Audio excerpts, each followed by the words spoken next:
Böyle yalnız, oradan da şu taraftan bir şeyler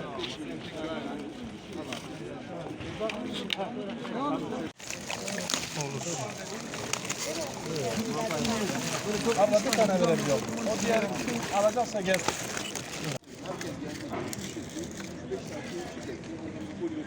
Adana Şehir Hastanesi'ndeyiz. Adana Umut Kervanı olarak bağışçılarımızın bağışlamış olduğu lahmacunları depremzede halkımıza ikramda bulunuyoruz. Allah yaptığınız hayırları kabul etsin inşallah.